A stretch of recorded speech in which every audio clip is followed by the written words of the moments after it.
mejores prácticas para TI o mejores prácticas para ti, como cada quien lo quiere entender, es un juego de palabras. ¿Qué es esto de las mejores prácticas para TI? Vamos a partir de algo que se está manejando ahorita muchísimo en México, en América Latina, en el mundo. De hecho, hay partes en Europa en donde esto inclusive ya pasó de moda, y aquí en México nosotros apenas estamos volcándonos, pero bueno, sigue siendo algo a nivel mundial que está vigente. Y vamos a partir de explicar mejores prácticas para TI a partir de un marco público de referencia que es ITIL, que seguramente algunos de ustedes lo han escuchado. Y es chistoso porque cuando hablamos de ITIL, me he topado en diferentes empresas con diferentes clientes, personas que piensan que estamos hablando de mesas de servicio. Ah, eso de ITIL es para mesas de servicio. Eso de ITIL creo que no es para mí y resulta que es el director de TI de una empresa. O eso de ITIL no es para mí y resulta que es una empresa que entrega servicios de tecnologías de información. Y vamos a ver que esto de ITIL, particularmente 5 libros de esta biblioteca o librería, tiene que ver justamente en cómo concebir servicios de tecnología de información, ya sea que sean vía cloud, que sabemos que es algo que se está usando mucho ahorita, o ya sea que sea vía no cloud, le voy a llamar ahorita así. Lo importante es tener claro cómo defino un servicio de TI a partir de las necesidades, requerimientos de los clientes del negocio. Y ese es el principio de la filosofía itiliana atrás. Y al final, diseñar servicios que cumplan esas necesidades y requerimientos, garantizando con estos servicios de calidad, clientes satisfechos. Y en torno a ITIL vamos a hablar también de algunos otros marcos o estándares internacionales que actualmente en nuestro país y en otras partes del mundo se están mezclando. Hay una necesidad de mezclar en la actualidad marcos. Y cuando hablamos de mezclar marcos es donde muchos líderes, personas que están metidos en esto en las organizaciones, empiezan a quebrarse la cabeza. Porque ya no saben si para gobernabilidad requieren COVID, pero para los servicios requieren ITIL, pero viene la auditoría y tengo ISO 20.000 o 27.000 y entonces de repente tiran uno y ponen el otro y tiran el otro y ponen el otro y a veces están así a lo largo de todo el año. Y vamos a ver que esto realmente no es así. Pero vamos a empezar. Bueno, formalmente sean bienvenidos. Permítame presentarme. ¿Quién es este pelado que está aquí? Mi nombre es David Mondragón Tapia. Soy consultor de mejores prácticas en tecnologías de información. Tengo ya pues bastantes años en esto. Ya hasta me da pena decir cuánto porque luego me empiezan a sacar la edad. Soy mexicano, me gusta mucho lo que hago, me gusta sobre todo enfocarlo a ayudar a las organizaciones, a las empresas, a las personas, a mi país, a mi nación, a que este tipo de mejores prácticas nos ayuden a ser más competitivos. Primero pensando en el mercado interno, evidentemente, pero sobre todo en nuestra realidad actual, globalización, pensando en el mercado externo. Hablemos entonces de mejores prácticas para ti. ¿Qué es ITIL? ITIL, si yo fuera al supermercado con mi esposa o con mi esposo a comprar cosas, echaría al carro libros. Eso es lo que echaría al carro. ¿Qué hay en esos libros? Eso es lo interesante. Conocimiento.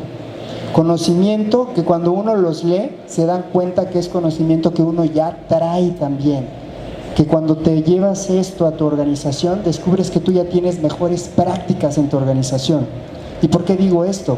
Porque la mejor práctica justamente salió de eso, de observar cómo hacían las cosas las empresas en el globo, ver qué patrones se repetían en estas organizaciones y esos patrones que se repetían y garantizaban con cierta probabilidad éxito, es mejor práctica, se acabó.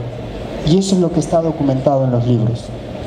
¿Qué edición actualmente o versión se encuentra este marco de mejores prácticas? Estamos trabajando ya con la edición 2011. Esto es importante ubicarlo. Sobre todo me he encontrado con áreas en gobierno, pero una que otra empresa privada también, que todavía está pensando en la versión 3. E inclusive algunos se quedaron en la versión 2. Ya estamos en la versión que se llamaría edición 2011, que sería equivalente a la 3.1. Ya tuvo una actualización la versión 3 y eso es algo que hay que saber. ¿Para qué se está utilizando estas mejores prácticas en el mundo? Actualmente ustedes saben que se están creando polos de excelencia o centros de excelencia en el mundo.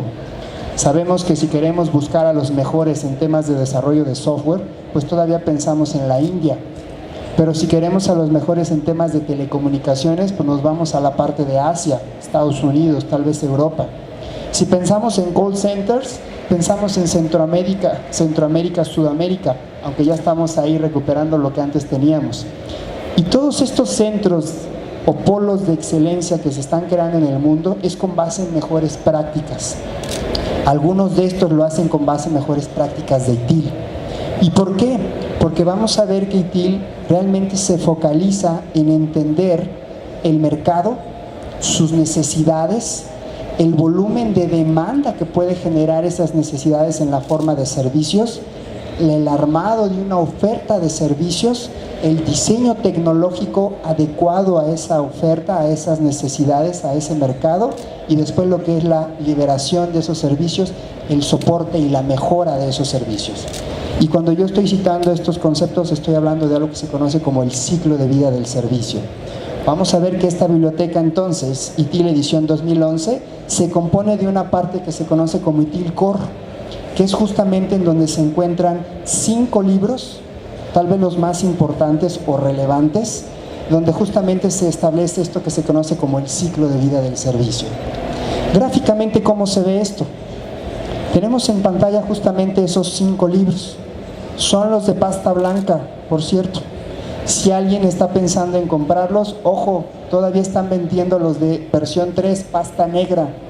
Oye, yo ya los compré, si alguien ya los compró, les puedo decir que no fue lo último, pero sirven, al menos el 85-90% de esto. Pero estos son los nuevos libros que si alguien quiere comprar, hay que comprarlos. ¿Qué es lo que yo encuentro en estos 5 libros? Cada uno de estos 5 libros habla de 5 fases del ciclo de vida del servicio. Oye, ¿qué es eso de la fase de ciclo, el ciclo de vida del servicio? Es un concepto similar a lo que pasa con el ser humano. El ser humano sabemos que en la realidad nace, crece, después se reproduce y nos petateamos, diría por ahí un paisano de mi pueblo. Los servicios tienen un mismo camino. Los servicios, una vez que entiendo un mercado, identifico una oportunidad, puedo generar una oferta para un servicio y a eso le armo una estrategia.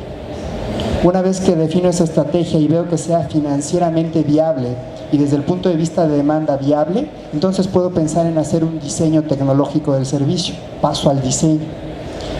En el diseño tecnológico yo ya aquí meto bits y bytes, hardware y software, pero alineado a lo que es entregar un servicio. Una vez que ya tengo esos blueprints o borradores, pues no me quedo hasta ahí. Después tengo que probarlo, construirlo, probarlo, comprobarlo. A eso se le conoce como la transición del servicio para finalmente ponerlo en producción. Y en producción lo tengo en operación. En la operación surge lo que todos ustedes enfrentan tal vez el día a día. Oye, que la aplicación no jala. Oye, que el servidor se cayó. Oye, que el enlace no está funcionando. Oye, que la seguridad está comprometida. Oye, que el equipo no ha llegado a tiempo. Oye, que el proveedor. Todas esas actividades del día a día es operación del servicio. Y ahí viene una figura muy importante que toma relevancia para este tipo de actividades, que es la mesa de servicio, el Service Desk. Por último, dentro de este ciclo, una vez que yo ya estoy operando el servicio, lo importante es entender que el servicio, conforme cambia el entorno, cambian las condiciones iniciales bajo las cuales se diseñó el servicio. Y si yo sigo creyendo que un servicio va a ser de calidad, cuando las condiciones bajo las cuales fue diseñado al inicio ya cambiaron, puede ser que me lleve un gran susto. Y que si el mes pasado el cliente me aplaudía y me daba palmadas en la espalda y ahora me está mentando la madre, y disculpen la mala palabra, es porque a lo mejor no me di cuenta que algo cambió en su entorno. Y las especificaciones técnicas de mi servicio ya no están soportando sus necesidades y sus requerimientos. Entonces ahí entra la mejora continua del servicio, que es la manera en cómo yo puedo garantizar que haya una alineación y realineación constante de lo que el servicio entrega a los clientes, a los usuarios del servicio. Y esas son las 5 fases del ciclo de vida del servicio.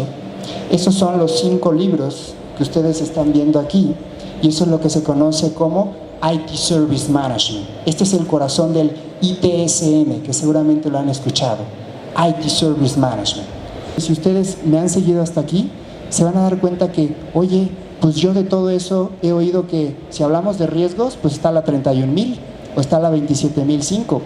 Pero si hablamos de gobierno o hablamos de inversiones y presupuestos, pues hay algo que tiene que ver con gestión financiera, o hablamos de COVID, o hablamos de 38,500. Eso es lo interesante de ITIL, que ITIL te permite articular a partir de este marco de mejores prácticas otros estándares y marcos de referencia. Eso es lo interesante. No está peleado con esto. Y dicho lo anterior, pasamos a la siguiente diapositiva, en donde vamos a hablar justamente de ITIL y otros marcos o estándares. Y vamos a hablar en particular de 4 marcos o estándares diferentes. Empezamos con el primero.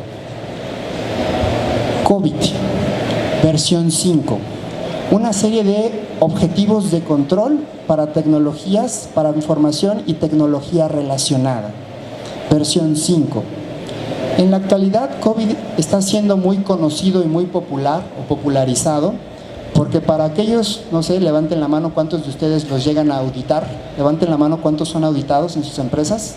¿A nadie lo auditan? Levántenla sin miedo. Eso. Se van a dar cuenta que muchas veces el palo o el garrote con el que llega el auditor es justamente COVID. A ver, vamos a ver cómo están tus controles. A ver, vamos a ver cómo están tus procesos. COVID está siendo y ha sido la herramienta por excelencia para auditar las áreas de tecnologías de información. Pero no es solamente una herramienta para auditar o para evaluar las capacidades de tus procesos, de tu operación. Realmente es un marco de referencia que lo que hace es que a partir de un plan estratégico busca identificar aquellos objetivos y metas que tú quieres lograr como organización y los traslada al ámbito de las tecnologías de información. Y lo más interesante de COVID es que hay una relación muy fuerte entre COVID e ITIL. ¿Y por qué digo esto? Porque COVID, ustedes lo están viendo en pantalla, está focalizado en lo que es la gestión y el gobierno de las tecnologías de información. ITIL está focalizado en la gestión de las tecnologías de información. En ese punto es donde converge ITIL con COVID. Hay procesos y hay prácticas de COVID e ITIL que no solamente hablan de cosas similares, gestión de incidentes, proveedores, problemas, solicitudes de servicio, niveles de servicio, riesgos, sino que pueden tener hasta los mismos nombres y las prácticas se pueden estar replicando. ¿Cómo se complementan entonces? COVID es algo que tiene que manejar el directivo, los directivos de la empresa, porque es el gobierno. Te dice qué tendrías que buscar asegurar en tu organización, pero no te dice cómo. ¿Quién te dice cómo? ¿Cómo? ITIL. ITIL lo deben de manejar los niveles medios hacia abajo. Es como tú implementas la operación. COVID, para poderlo implementar en su versión 5, hay una serie de libros que se deben de comprar, pero particularmente hay 3 que yo recomiendo tener en mente. El primero es el que se conoce como el Business Framework. En este vamos a encontrar el planteamiento general de todo lo que establece COVID en su versión 5. Y después hay 2 guías que son importantes considerar. Una tiene que ver justamente con la habilitación de esos procesos y mejores prácticas contra los que te pueden auditar o hacer una evaluación de madurez. Y el otro es justamente ese ciclo para hacer la implementación de estas mejores prácticas. Conforme alguien o alguno de ustedes decida entrar en estos temas, se van a dar cuenta que hay muchas similitudes entre lo que establece COVID e establece ITIL. Pero ¿qué es lo relevante de la ISO 27000? No solamente certificarse es importante como organización y como persona, sino entender que en la actualidad la forma en cómo entregamos servicios de tecnologías de información se maneja en un ámbito que se conoce ahora como el ciberespacio, en donde las personas interactúan a través de dispositivos móviles mediante la nube en cualquier parte del mundo, 24/7, funcionalidades que dependen de aplicaciones, hardware y telecomunicaciones, que yo no puedo saber los usos y costumbres del usuario que interactúa con mi servicio.